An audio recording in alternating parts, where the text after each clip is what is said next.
Hello friends, myself Tanu Sharma. Welcome back to my channel. So इससे last video में हमने Michelson and Morley experiment की concept working और उसका diagram complete किया था। And in this video we are going to do the derivation of Michelson Morley experiment. Let T1 be the time taken by light beam 2 in going from G to M2 and back। ये देखिए, ये जो हमारी ये diagram में beam 2 है, beam 2 को जाने और आने में टोटल टाइम कितना लगा है आप यहाँ देख सकते हैं। यहाँ दो कंडीशंस बनेंगे। पहली कंडीशन क्या बनेगी, एक बार जो लाइट है वो जा रही थी दैट टाइम स्पीड क्या होगी, और रिफ्लेक्ट होने के बाद जब आ रही थी दैट टाइम स्पीड क्या होगी। सो हम यहाँ पे अगर कॉन्सेंट्रेट करके देखें, जब ये लाइट बीम जा रही थी एट दैट टाइम अर्थ की वेलोसिटी कितनी थी, v थी, एंड लाइट की वेलोसिटी कितनी थी, c थी। तो ओवरऑल जो है हमारी स्पीड हो जाएगी वो होगी c माइनस वी। ये हमने लास्ट वीडियो में देखा था। एंड इन सेकेंड केस, जब ये लाइट रे वापस आ रही थी एट दैट टाइम भी वेलोसिटी कितनी थी, c ही थी। बट इस टाइम पे भी हमारी अर्थ की वेलोसिटी किस साइड है, इस साइड है। सो ये ओवरऑल हमारी स्पीड कितनी हो जाएगी, ये दोनों अपोजिट डायरेक्शन में है। तो जब भी अपोजिट डायरेक्शन में वेलोसिटी हम कैलकुलेट करते हैं तो ओवरऑल वेलोसिटी ऐड हो जाती है। ये हमने लास्ट वीडियो में कवर किया था। नाउ टोटल टाइम कितनी हो जाएगी, एक बार टाइम G से M2 तक जाने में और फिर एक टाइम M2 से G बैक होने में। सो ओवरऑल टाइम की फॉर्मूला क्या होती है, डिस्टेंस अपॉन स्पीड। सो यहाँ हम देख सकते हैं T1 वो टाइम है जिसमें बीम 2 G to M2 जाती है और फिर बैक होती है। तो फर्स्ट कंडीशन में हमने क्या देखी थी कि लाइट की वेलोसिटी और अर्थ की वेलोसिटी दोनों सेम डायरेक्शन में थी। सेम डायरेक्शन के कंडीशन में ओवरऑल स्पीड कितनी हो जाती है, c माइनस वी हो जाती है। सो हमने इसे यहाँ पे पुट कर दिया, c यहाँ पे पुट कर दिया, डिस्टेंस L थी बाई c माइनस वी हो गई। एंड इन सेकेंड केस हमारी रे थी वो इस डायरेक्शन में थी और अर्थ की वेलोसिटी किस डायरेक्शन में थी, इस डायरेक्शन में थी। सो ओवरऑल स्पीड क्या हो जाती है एट दैट टाइम, ऐड हो जाती है। सो हमारी डिस्टेंस तो उतनी ही थी लेकिन हमारी स्पीड कितनी हो गई, c प्लस v हो गई। नाउ जब हम L को कॉमन लेंगे तो हमें मिलेगी, हम इन दोनों को एलसीएम ले लेंगे, c minus V and c plus V, we will get what, c plus V plus c minus V. ये हमने एलसीएम लेके निकाला है जहां पे v एंड v कैंसिल हो गई। सो ओवरऑल ये क्या मिल गई हमें, T1 is equal to 2LC upon c square minus v square. Now further हमने c स्क्वायर को नीचे कॉमन ले लिया है। c स्क्वायर को कॉमन लेने के बाद डिनोमिनेटर में हमें क्या मिलेगी, 1 minus V square upon c square. जहां यहाँ पे 2c थी सो ये कैंसिल आउट हो गई। ओवरऑल हमें क्या मिली, 12 अपॉन c, और ये नीचे थी डिनोमिनेटर में, ये ऊपर जाएगी तो इन्वर्स हो जाएगी। So 1 minus V square by c square minus 1 हो गई हमारी पावर। नाउ हमें बाइनोमियल की जो रिलेशन थी वो बहुत अच्छे से याद है। वो क्या थी, अगर ये जो v square by c square की वैल्यू है वो बहुत ही ज़्यादा छोटी है, इस कंडीशन में ये पावर जो है हमारी वो अटैच हो जाती है यहाँ पे। So in this condition 1 minus X to the power n is equal to क्या होगी, 1 माइनस एन एक्स। कब, जब v square and c square की वैल्यू बहुत ही छोटी होगी। सो ओवरऑल हमें क्या मिली, यहाँ देखिए आप, T1 is equal to 12 upon c, ये तो वैसे ही रहेगी बट इसकी पावर जो -1 थी वो यहाँ आके अटैच हो गई। तो हमें क्या मिली, 1 plus V square by c square. Now हम नेक्स्ट सेक्शन में T2 टाइम को कैलकुलेट करेंगे। नाउ T2 टाइम को कैलकुलेट करने के लिए सबसे पहले हमें एक एजम्पशन जानना होगा कि ये जो अपैरेटस थी, ये पूरी अपैरेटस अर्थ के साथ साथ मूव कर रही थी। सो T2 टाइम निकालते वक्त होगी क्या, ये जो हमारी बीम थी, ये बीम तो गई ऐसे, बट क्या हो रही थी, ये पूरा अपैरेटस जो है हमारी अर्थ के वेलोसिटी से मूव कर रही थी। सो ये जो M1 मिरर है वो असाइड होके इधर आ जाएगी और ये जो जी प्लेट है वो असाइड होके इधर चली जाएगी। कैसी होगी हम ये देख सकते हैं। ये देखिए यहाँ डायग्राम में हमारी M1 जो मिरर थी वो यहाँ थी, कंटिन्यूअस मूव हो रही थी, तो वो मूव होके कहाँ चली आई है, यहाँ पे चली आई है। जब इस ग्लास प्लेट से ये जो लाइट जा रही थी तो मूव होने के कंडीशन में वो ऐसे ना जाके, ये जो हमारी मिरर थी वो यहाँ पे थी तो यहाँ चली आई है, तो उस टाइम पे कैसी रह जाएगी, ऐसे रह जाएगी। ऐसे ना जाके कहाँ जाएगी, ऐसे जाएगी। तो ये क्या हुई, यू कैन सी हियर, यहाँ पे आ गई। तो ये लाइट जो है ग्लास से ऐसी गई, गॉट इट। और ये ग्लास प्लेट अब मूव होके कहाँ आ चुकी है, यहाँ पे आ चुकी है। तो ये रिफ्लेक्ट होके वापस जो है जी डैश पे आई। ये जी वही है, ये ग्लास प्लेट यही प्लेट है जो यहाँ पर है, यहीं पे रिफ्लेक्ट होके आई है। बस हुई क्या है कि ये ग्लास प्लेट मूवमेंट की वजह से इधर चली आई है, थोड़ा सा डिस्टेंस कवर कर ली है।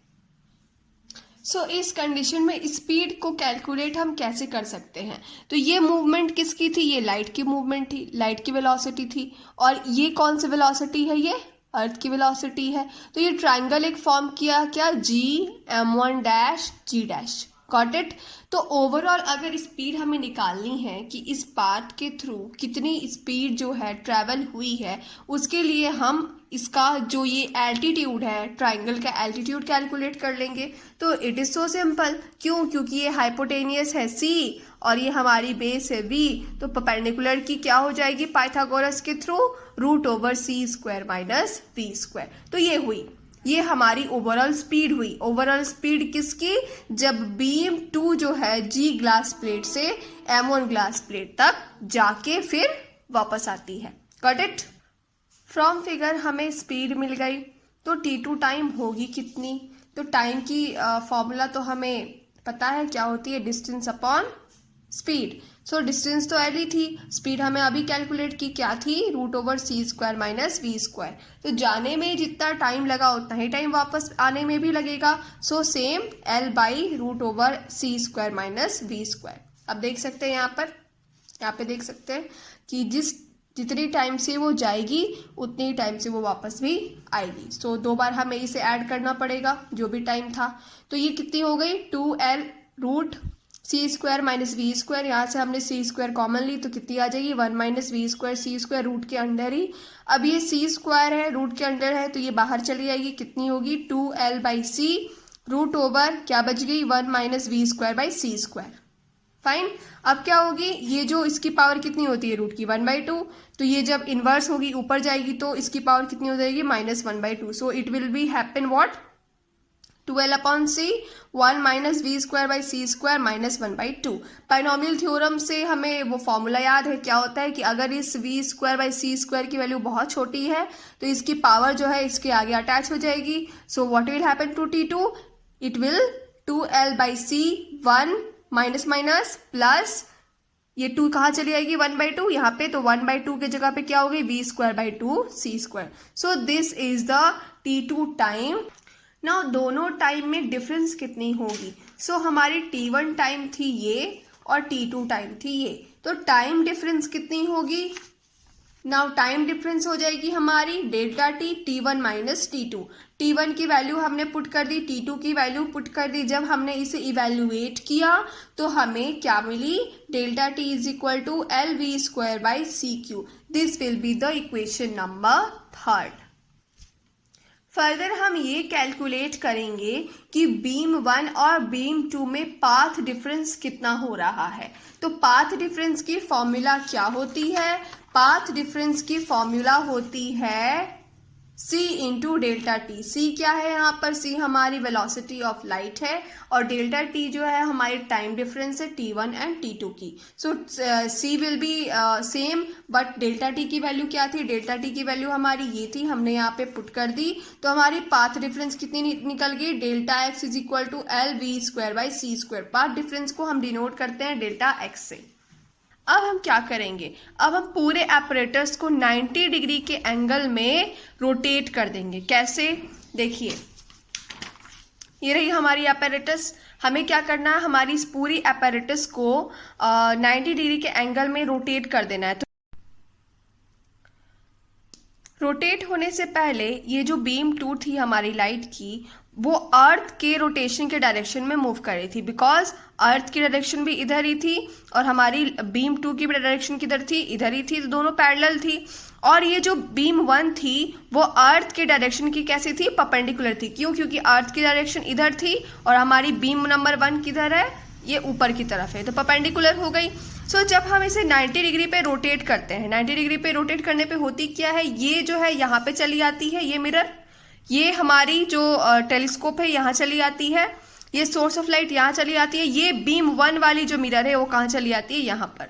तो जैसे ही हम लोग 90 डिग्री पे इस अपैरेटस को रोटेट करते हैं तो बीम 1 जो है पैरेलल टू अर्थ एक्सिस आ जाती है और बीम 2 जो है वो परपेंडिकुलर टू अर्थ एक्सिस आ जाती है। देखिए ऐसे, ये ऐसी थी, पैरेलल थी अर्थ के रोटेशन से, अब ये ऐसी आ जाएगी तो अर्थ के रोटेशन से कैसी हो गई, परपेंडिकुलर हो गई। और हमारी बीम नंबर 1 ये परपेंडिकुलर थी अर्थ, ये जब हम 90 डिग्री से इसे हमने रोटेट किया तो ये क्या हुई, ये ऐसी हो गई। मीन्स व्हाट, कि अर्थ के रोटेशन के साथ पैरेलल हो गई। Now when whole apparatus is rotated through 90 degree, the reflected and transmitted beam are interchanged. जब हम पूरे apparatus को 90 डिग्री से रोटेट करते हैं तो जो बीम होती है, ट्रांसमिटेड बीम और रिफ्लेक्टेड बीम, वो भी 90 डिग्री से एक दूसरे को इंटरचेंज कर देती है। मीन्स जहाँ पे बीम 2 थी वहाँ बीम 1 आ जाती है और जहाँ बीम 1 थी वहाँ पे बीम 2 आ जाती है।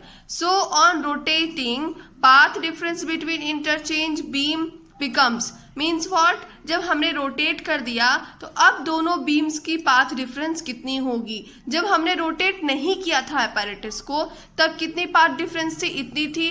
तो 90 डिग्री के रोटेशन के बाद भी इतनी ही पाथ डिफरेंस होगी। तो ओवरऑल पाथ डिफरेंस कितनी हो गई, ये रोटेशन से पहले की और रोटेशन के बाद की भी पाथ डिफरेंस इतनी होगी। दोनों को हमने ऐड कर दिया, so we will get 2lv² upon c²। Path difference के कैलकुलेट होने के बाद हम टेलीस्कोप के थ्रू जो हमें फ्रिंजेस दिखाई दे रही हैं उनके ऊपर फोकस करेंगे। Now naturally the interference pattern in the field of view of the telescope will shift a little say through n number of fringes. Means what, कि जो हम टेलीस्कोप के थ्रू जो फ्रिंजेस देख रहे हैं, सपोज करिए वो फ्रिंजेस कितनी है, n नंबर ऑफ फ्रिंजेस है और हर एक फ्रिंज की जो फेज डिफरेंस है वो कितनी है, लैम्डा है। Now uh path difference equal to the wavelength lambda, the pattern shifts through 1 fringes. Means what, ये देखिए ये जो हमारी फ्रिंजेस आ रही थी इसके एक फ्रिंज की जो वेवलेंथ है वो कितनी है, लैम्डा है। एक फ्रिंज की पाथ डिफरेंस लैम्डा है। सो अगर सपोज करिए यहाँ पे n नंबर ऑफ फ्रिंजेस है तो उसकी पाथ डिफरेंस कितनी हो जाएगी, n lambda. So now for n fringes indicates the path difference n lambda। और इससे पहले हमने जो ओवरऑल पाथ डिफरेंस निकाला था अपैरेटस को 90 डिग्री के रोटेशन से पहले और बाद में, वो थी हमारी 2lv²/c²। सो इन दोनों वैल्यूज को हम इक्विवेलेंट करेंगे। What we will get, n lambda is equal to 2lv² upon c²। So lambda जब यहाँ नीचे आ जाएगी तो ओवरऑल हमारी n की वैल्यू कितनी आ जाएगी, n is equal to 2lv²/λ c²। Wilson और मोर्ले ने इन L, V और C की वैल्यू फिक्स करके रखी थी। कैसे? L क्या थी, L तो डिस्टेंस थी हमारी ग्लास प्लेट से मिरर की, तो ये जो डिस्टेंस थी ये फिक्स थी, वो कितनी थी, 11 मीटर थी। वेलोसिटी ऑफ अर्थ कितनी थी, 3 × 10⁴ मीटर पर सेकेंड थी। C यहाँ velocity of light in free space थी, ये कितनी थी, 3 × 10⁸ मीटर पर सेकेंड। एंड लैम्डा क्या थी, लैम्डा ये हमारे जो ये मोनोक्रोमेटिक सोर्स ऑफ लाइट थी सोडियम लेंथ की, तो सोडियम की वेवलेंथ कितनी होती है, 5893 × 10⁻⁻10 मीटर। नाउ फर्दर हमने जब इन वैल्यूज को इस रिलेशन में पुट किया तो हमें मिली n इज इक्वल टू 0.34, जो कि इक्विवेलेंट हुई कितनी, 0.4 की। ये वैल्यू जो 0.4 आई ये हमने थियोरिटिकली निकाली, बट प्रैक्टिकली जब हमने इस टेलीस्कोप के थ्रू इन सुपरपोजिशन वेव्स को एनालाइज करने की कोशिश की तो हमें कोई फ्रिंजेस ही नहीं दिखाई दी। Got it. जबकि ये अपैरेटस, पूरा अपैरेटस बहुत ज़्यादा सेंसिटिव था, ये 1/100th टर्म को भी, 1/100th फ्रिंज को भी ऑब्जर्व कर सकता था, वाइल हमें ये फ्रिंज दिखाई नहीं दी। फ्रिंजेस दिखाई नहीं दी, इसका मतलब क्या है कि इसमें तो कोई वेलोसिटी की शिफ्ट ही नहीं हुई है, या फिर कहें कि वेलोसिटी तो वेरिएट ही नहीं की है, क्योंकि ये फ्रिंजेस तभी हमें मिलती है जब वेलोसिटी वेरिएट करती है। तो वेलोसिटी वेरिएशन नहीं हुई, इसका मतलब क्या है? इसका मतलब क्या है कि ईथर नाम की कोई भी मीडियम हमारे फ्री स्पेस में एग्जिस्ट करती ही नहीं है। So this was Michelson Morley experiment, जिसमें हमें लास्ट में ये पता चलता है कि ईथर नाम की कोई भी मीडियम हमें फ्री स्पेस में है ही नहीं, और इसके नेगेटिव रिजल्ट्स हमें मिलते हैं। तो लास्ट में हम एग्जाम में लिख कर आएंगे, but by observing practically through telescope there were no French shift while the apparatus was very sensitive। Means what, हमने जब टेलीस्कोप के थ्रू ऑब्जर्व किया तो उसमें हमें कोई फ्रिंज शिफ्ट नहीं मिली, जबकि हमारी जो अपैरेटस थी वो बहुत सेंसिटिव थी। इसीलिए ये जो हमारी ईथर मीडियम थी वो उसका एग्जिस्टेंस जो है फॉल्स हो जाता है। So this was all about Michelson-Morley experiment. Hope you liked the video.